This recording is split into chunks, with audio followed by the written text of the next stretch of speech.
What's up, doll collectors, hobbyists, fabsome besties? I'm Toya, an adult doll collector. Welcome to my miniverse. We are in our renovated Five Below dollhouse kitchen. From this video, where I still haven't figured out what to do with this corner. In the comments, some of you said to set it up and keep it as a desk. And that idea is on the table. Honestly, I have quite a few unfinished projects and things on my to-do list. One thing that I've been wanting to do is to add little details to some of my dollhouse miniatures, like this mic from Barbie Dream Besties, and paint some of the details with a black base coat. I'm using this acrylic paint for plastic that I found at Michael's that says you need to wait an hour between each coat and 24 hours after final coat and cures in 30 days. I've used it on a couple of other minis, and as long as I'm gentle, it does what I need it to do.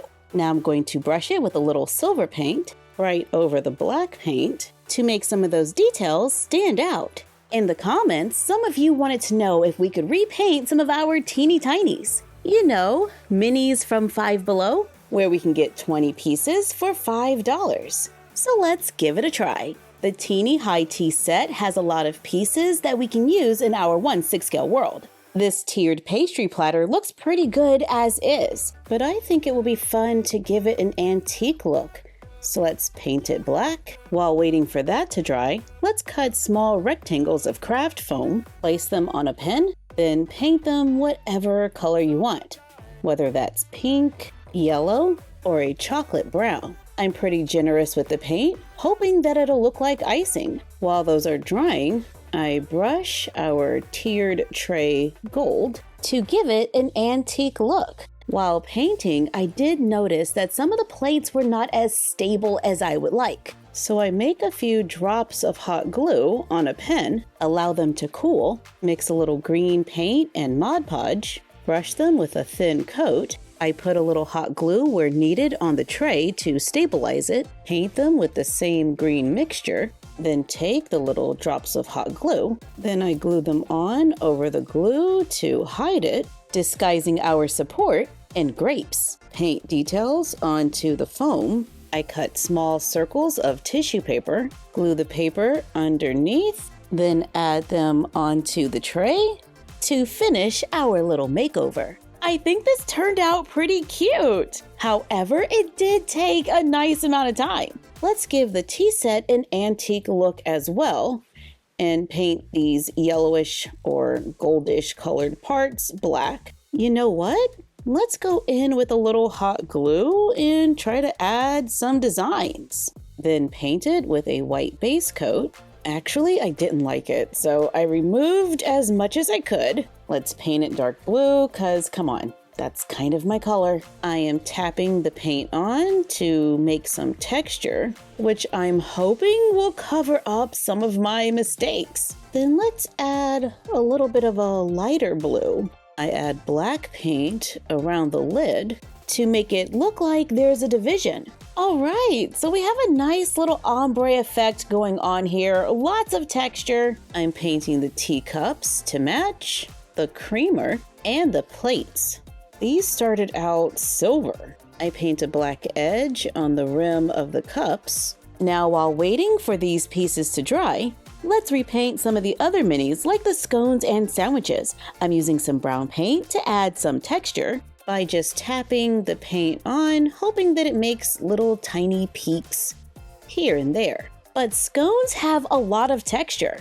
So let's grab a cotton ball, take a little piece, and add it to the wet paint. Then go in with a paintbrush and just kind of paint it down, adding more cotton as needed to make them look a little less uniform. And since they're all kind of just lumped together, I'm going to use a little brown paint in the corners to make sure we have like some shadows so they look like they're separate scones. Let's take the sandwiches and do something similar. I want to add a little texture onto the sides. So let's add a little paint. I'm just going to paint the whole thing, then add a little cotton onto the sides and spend a little time trying to smooth it out. Then I use my dotting tool to make little air bubbles. or rather the pockets left from the air bubbles. Let's go back to the scones and add a pale yellow, just building it up until we get the color that we want. I tried to keep a little brown in the corners for the shadows. On the sandwiches, let's add off-white paint. While our sandwiches and scones are drying,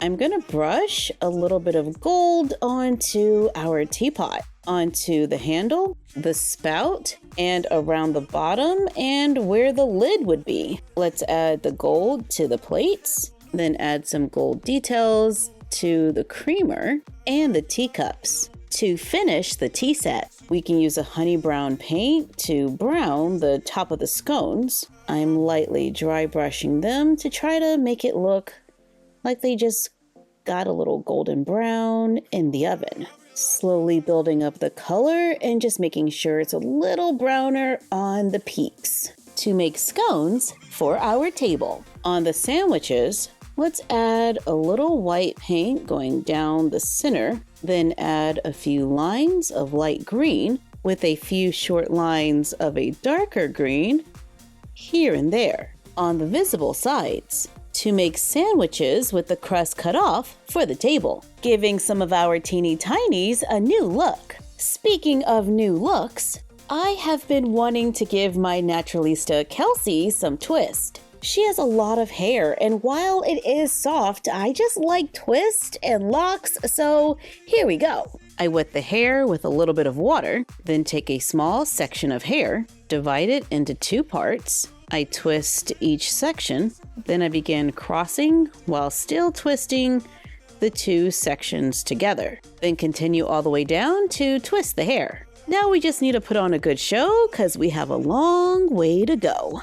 I think it's been a few hours. I put a few barrettes on the ends. Now we just have to do a hot water rinse. So here's the hot water, and we're just gonna dunk her in for the rinse. Then let's take her out of the water, position it to how I want it to dry overnight, and let's see if we can add a little texture to the lemons. And I do think these look pretty good as is, but let's just add a little color to the plate, and let's paint the sugar bowl too. They don't have to look exactly the same as the tea set, but just rather in the same family. Let's tap yellow paint and Mod Podge onto the lemon for texture.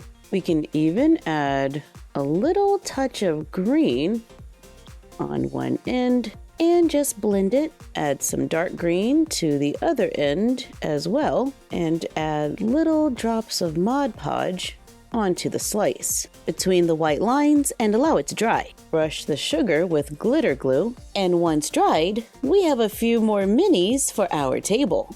Now it's time to check on Kelsey, and hopefully her twist turned out okay. Let's just trim the ends a little, and it's not too bad. The ends can probably still use a little work, but we'll just have to add that to the to-do list. But I am so glad that we finally got around to painting some of these minis. I love the way the dessert stand turned out, and using grapes to cover our hot glue repair just added to the charm. But let us know what you think in the comments down below. And what unfinished project should we tackle next? Thank you for joining us while we repainted a few minis. Like, comment, share, and subscribe. Don't forget to ring the bell and follow us on Instagram and YouTube at MyFroggyStuff and Bella of MyFroggyStuff on Instagram. And we will see you next time. Bye!